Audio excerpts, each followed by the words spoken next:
जैसे पिछले वीडियो में भी हमने बात की थी, एक मनी जो सेलेबल है across time, space and scale, तो वो एक गुड मनी की कैटेगरी में फॉल करता है, जो हमारे ऑस्ट्रियन इकोनॉमिक्स के फाउंडर कार्ल मेंगर ने जो हमें डिफाइन किया था, जो जनरल एनालिटिक्स के भी फाउंडर हैं इकोनॉमिक्स के फील्ड में, जिन्होंने डिफाइन किया था कि एक मनी का क्वालिटी डिफाइन करने के लिए क्या तीन चीज़ें चाहिए। और वही चीज़ हमने जो बार्टर सिस्टम में भी हमने बात की थी कि अगर coincidence of time frame, location और स्केल में अगर कोई भी चीज़ अगर नहीं बन रही है, तो वो हमारा ट्रांजेक्शन, जो हमारा मीडियम ऑफ एक्सचेंज है, जो फंक्शन ऑफ मनी है, वो पूरे रूप से डिफाइन नहीं हो पाएगा, वो इस्तेमाल नहीं हो पाएगा as a form of money.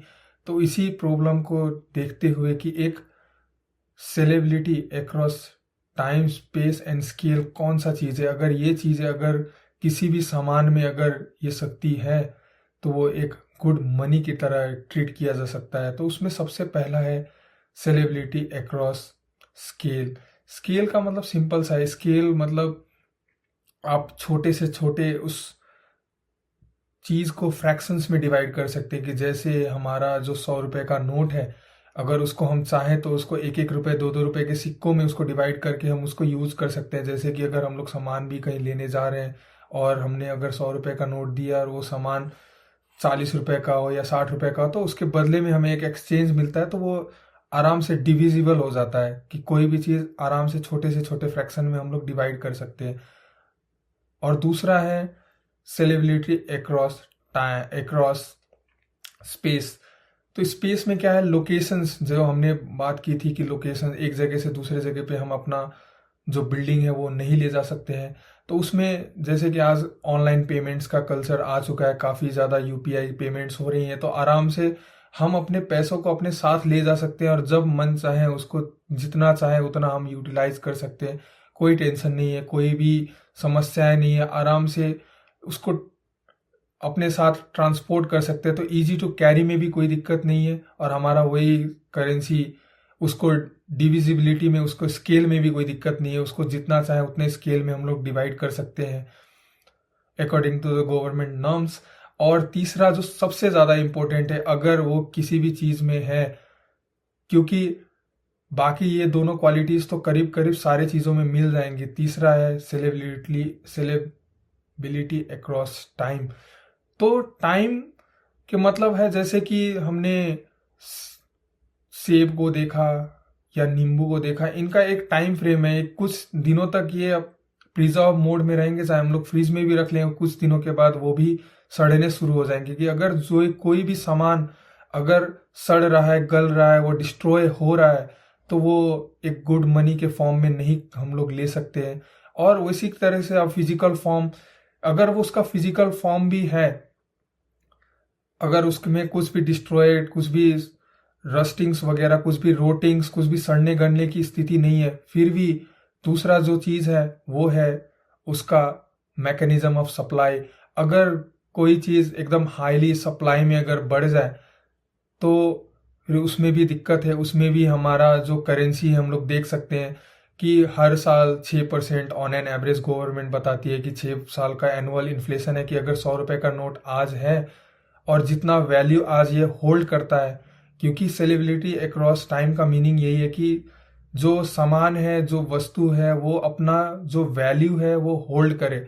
वो 100 रुपए का तो 100 रुपए ही होगा, लेकिन जो सामान आज हम लोग 100 रुपए में ले पा रहे हैं, अगले साल वो 106 हो जाएगा, तो वो से 6 रुपए से वो डिक्रीज हो रहा है। तो मैकेनिज्म ऑफ सप्लाई भी एक रोल करता है। अगर कोई भी पैसा जिसका सप्लाई स्लो है, लो है, लिमिटेड है, और जिसकी वजह से उस सामान में अगर वैल्यू होल्ड हो रही है, तो वो हार्डनेस ऑफ मनी है। जैसा वो सबसे ज़्यादा बेस्ट एग्जांपल है जो हम लोग डे टू डे लाइफ में अपने देखते हैं, वो है गोल्ड। कि गोल्ड कितने सालों से परंपरागत हम लोग देख रहे हैं। हर साल दिवाली में भी धनतेरस के दिन गोल्ड लेने का कल्चर है कि सोने को, अपने पैसों को उसमें सोने के फॉर्म में हम लोग प्रिजर्व करते हैं एज अ गोल्ड। किसी को अगर शादी ब्याह में गिफ्ट भी देना है, तो एज अ गोल्ड ही हम लोग ज़्यादा प्रेफर करते हैं अपने बच्चों को देने के लिए। कि सोने की अंगूठी हो गई, चेन हो गया, जो भी हो गया, एक पैसा होल्ड कर रहा है। क्यों? क्योंकि उसका जो मैकेनिज्म ऑफ सप्लाई है वो बड़ा ही स्लो है, बड़ा ही लेट है, क्योंकि एक गोल्ड की माइनिंग करने के लिए भी बहुत ज़्यादा रिसोर्स लगता है, और जिसकी वजह से वो गोल्ड अपना वैल्यू अभी तक होल्ड कर रहा है करीब करीब 600-700 प्लस ईयर्स से।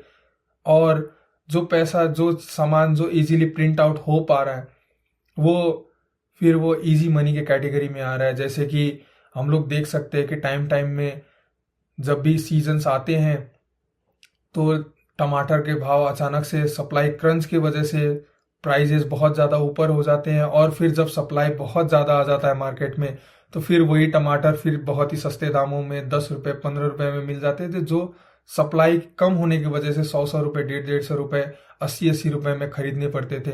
तो ये सप्लाई मैकेनिज्म, ये सब मेन चीज़ है स्टॉक टू फ्लो रेशियो के ऊपर। अगर ये चीज़ जितना लो है उतना वो हार्डेस्ट ऑफ मनी है, उतना उस सामान में हार्डनेस है उसको प्रिपेयर करने में, जिसकी वजह से वो अपना वैल्यू होल्ड करेगा। और जिसका सप्लाई, जिसका स्टॉक टू फ्लो रेशियो एकदम ही लो है, फिर उसका कुछ नहीं किया जा सकता, वो कभी भी नीचे ऊपर हो सकता है। तो इसके ऊपर हम लोग डिटेल में नेक्स्ट वीडियो में बात करेंगे कि stock to flow ratio actual में है क्या, इन डेप्थ।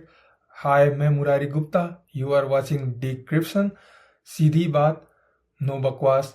कोशिश यही रहेगी कि जो भी पढ़ा है उसको अपने दोस्तों के बीच में अच्छे तरीके से प्रेजेंट कर पाए, शो कर पाए, और अपनी इंफॉर्मेशन को शेयर करके अपने दोस्तों को भी और एजुकेट किया जाए इन फॉर्म ऑफ मनी कि एक्चुअल पैसा है क्या।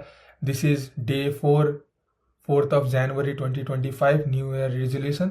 सो stay tuned, subscribe the channel, hit the bell icon और hit the like button also, की सो दैट कि आपको ये इंगेजमेंट वाली कंटेंट्स दूसरों को भी मिले। और साथ ही साथ कमेंट कर देना यार, जो भी आपको लगे कि चेंज करना है, एडिट करना है।